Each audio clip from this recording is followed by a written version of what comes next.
পবিত্র রমজানের শুভেচ্ছা। প্রিয় সাংবাদিক সহকর্মীবৃন্দ এবং আমার মঞ্চে উপবিষ্ট আমার জোনাল এসি এবং আদাবরের ওসি এবং ডিএমপি মিডিয়ার অন্যান্য সহকর্মীবৃন্দ, আসসালামু আলাইকুম। আমরা আজকে যে বিষয়টি নিয়ে আপনাদের কাছে জানাবো সেটি হচ্ছে একটা প্রতারণার একটি ঘটনা। এটি একটা, আপনারা জানেন যে প্রতারক চক্র বিভিন্ন ওয়েতে জনগণকে কিন্তু ধোঁকা দিয়ে আসছে। এরই ধারাবাহিকতায় আজকে হচ্ছে ম্যাগনেটিক কয়েন প্রতারক চক্র। এটি ম্যাগনেটিক কয়েন প্রতারক চক্র এখানে হচ্ছে ম্যাগনেটিক কয়েনের প্রলোভন দেখিয়ে আমাদের যে ভিকটিমের বেশ কিছু টাকা এবং চেক এখানে ইয়ে করে নেয়, তারা হচ্ছে তার কাছ থেকে ভুলিয়ে নিয়ে নেয়। তো যাই হোক, আমি আসল ঘটনায় যাই।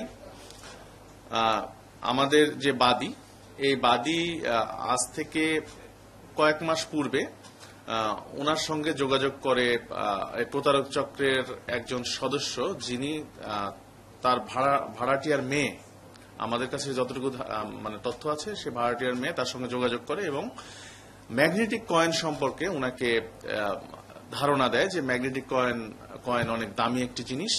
তো এখানে ম্যাগনেটিক কয়েন সম্পর্কে একজন এক্সপার্টকে তার সঙ্গে পরিচয় করায় দেওয়া হয়। এই এক্সপার্টের নাম হচ্ছে ইফতেখার আহমেদ। তখন ম্যাগনেটিক কয়েনের বাজার দর কিংবা ম্যাগনেটিক কয়েন যে অনেক দামি, এটা জাপান, ইউএসএ তে এটির অনেক দাম, এই বিষয় নিয়ে ডিটেল আলোচনা করে বাদীর সঙ্গে। পরবর্তীতে বাদী এই প্রতারক চক্রের আরো যে সদস্য রয়েছেন, যে আবু নাইম, আব্দুল হালিম, আবুল কালাম আজাদ, তাদের সাথে নিয়ে এই বাদীর সঙ্গে এই বিটকয়েনের যে দাম কেমন, এটি নিয়ে কেমিস্ট আছে এদের মধ্যে, আব্দুল হালিম, উনি হচ্ছে এটির দাম 20 বিলিয়ন ইউএস ডলার বলেন, যেটি আসলে অনেক বেশি। তো এটি এই বাদীর কাছে একটু স্বল্প মূল্যে ওনারা দিতে চান। বাদী তখন এই প্রলোভনে পড়ে গিয়ে এই বাদী এই ম্যাগনেটিক কয়েন যেটি, এই ম্যাগনেটিক কয়েনটি নেয়ার জন্য তাৎক্ষণিক সেখানে 45 লক্ষ টাকা প্রদান করেন। 45 লক্ষ টাকা প্রদান করার পরে পরবর্তীতে বাদীকে যেহেতু বলা হয়েছে এটির দাম 20 বিলিয়ন ইউএস ডলার, তো 45 লক্ষ টাকা দেওয়ার পরেও বাদীর কাছ থেকে আরো 75 লক্ষ টাকা নেওয়া হয় এবং 50 লক্ষ টাকার একটি চেক নেওয়া হয়। নেওয়ার পরে যখন বাদী পরবর্তীতে এই ম্যাগনেটিক কয়েনটি তাদের কাছ থেকে নেয়ার পরে উনি ওনার নিজস্ব মেকানিজমে পরীক্ষা করেন, তখন দেখা যায় যে এই ম্যাগনেটিক কয়েনটি ভুয়া। তখন তিনি থানা পুলিশের দ্বারস্থ হন। আমাদের আদাবর থানা পুলিশের চৌকস টিম এটি নিয়ে কাজ শুরু করে এবং কাজ শুরু করার পরে ওনারা এই গত রাত থেকে আজকে সকাল পর্যন্ত এই প্রতারক চক্রের যে 4 জন সদস্য, অ্যাক্টিভ সদস্য, তাদেরকে ধরেন, তাদেরকে আটক করেন। আটক করার পরে তাদের জিজ্ঞাসাবাদ করে তাদের কাছ থেকে এই যে 50 লক্ষ টাকার যে চেক এবং নগদ 19,50,000 টাকা উদ্ধার করেন, 10টি মোবাইল ফোন উদ্ধার করেন এবং এই প্রতারক চক্রের কাজে বিভিন্ন সরঞ্জামাদি উদ্ধার করেন, আর এই 4টি ম্যাগনেটিক কয়েন উদ্ধার করেন। তো সবকিছু মিলিয়ে আমরা এখন তাদের বিরুদ্ধে একটি মামলা করেছি। এখন একটু পরে তাদেরকে বিজ্ঞ আদালতে আমরা প্রেরণ করব এবং তাদেরকে জিজ্ঞাসাবাদে তাদের নামে আমরা তাদের পিসিপিআর আরো বেশ কয়েকটি মামলা পেয়েছি এবং জিজ্ঞাসাবাদে আরো অনেক তথ্য পাচ্ছি যে তারা এরকম কর্মকাণ্ড আরো অনেক জায়গায় এর আগে ঘটিয়েছে। তো ধন্যবাদ সবাইকে। কারো যদি কোনো প্রশ্ন থাকে। সর্বমোট প্রথমে হচ্ছে 45 লক্ষ টাকার নগদ, তারপরে 50 লক্ষ টাকার চেক।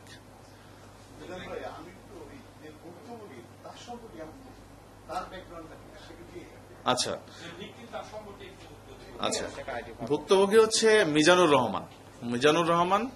উনি একটি আইটি ফার্ম চালায়। উনার কিছু নগদ টাকা রয়েছে, কিছু নগদ কাঁচা টাকা রয়েছে, যেটি উনি ব্যবসায়ের কাজে উনি লাগাতে চাচ্ছিলেন, কিন্তু এই ব্যবসাটি উনার কাছে মনে হয়েছে যে অল্প সময়ে উনি হয়তো অনেক বেনিফিটেড হবেন, এজন্য এই প্রতারক চক্রের এই প্রতারণার ফাঁদে উনি পা দিয়েছেন।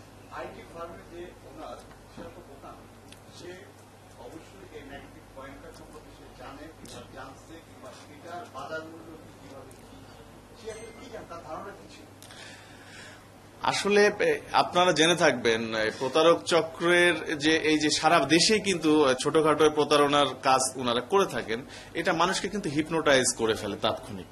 দেখা যাচ্ছে অনেক চালাক মানুষও এটার কিন্তু প্রতারণার ফাঁদে পড়ে যায়। তো উনি তাৎক্ষণিক উনি এই হিপনোটাইজ হয়ে এই প্রতারণার ফাঁদে উনি পড়ে গিয়েছেন। ওনার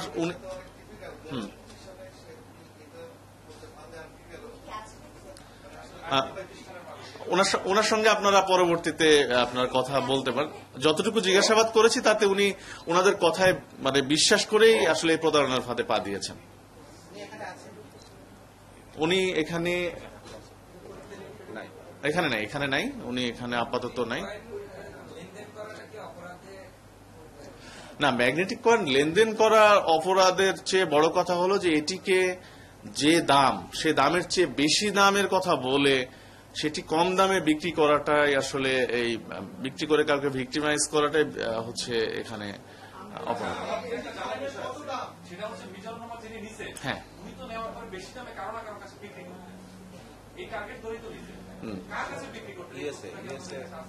না ওখানে হচ্ছে জাপান, ইউএসএ মানে ইউএসএ তে এই ম্যাগনেটিক কয়েনের নাকি অনেক ডিমান্ড উনি বলেছেন।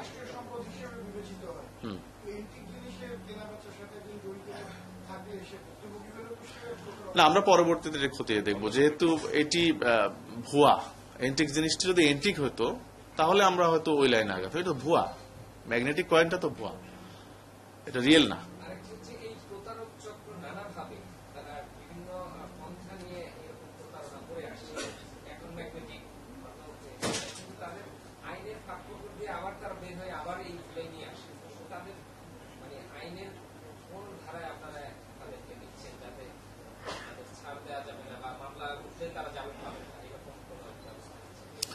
না, এটা আসলে বিজ্ঞ আদালতের বিষয়, জামিনের বিষয়টি। প্লাস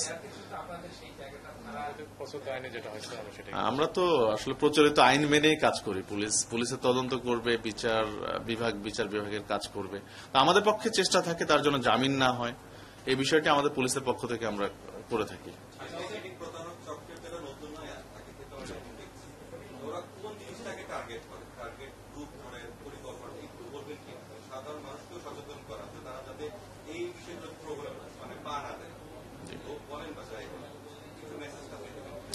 না, এটা তো অবশ্যই সবার জন্য এই মেসেজটি দিতে চাই যে আসলে আপনারা যখনই দেখবেন কেউ অল্প সময়ে আপনার কাউকে বলবে যে মানে আপনার অল্প পরিশ্রমে আপনি অনেক বেশি বেনিফিট পাবেন, তখনই আপনি ভেবেই নেবেন এটা প্রতারণার সাথে জড়িত তারা, কিংবা এটা প্রতারক চক্রের কাজ।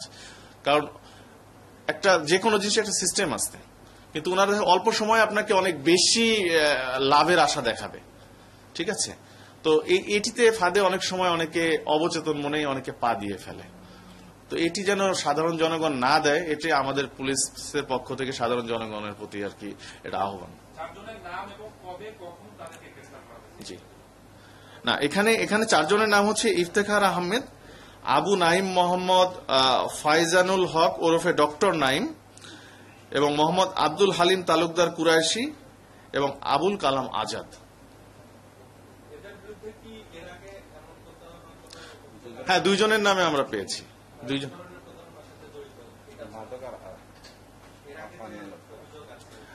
আদার সেকশন মামলা আছে আর মাদক মামলা রয়েছে।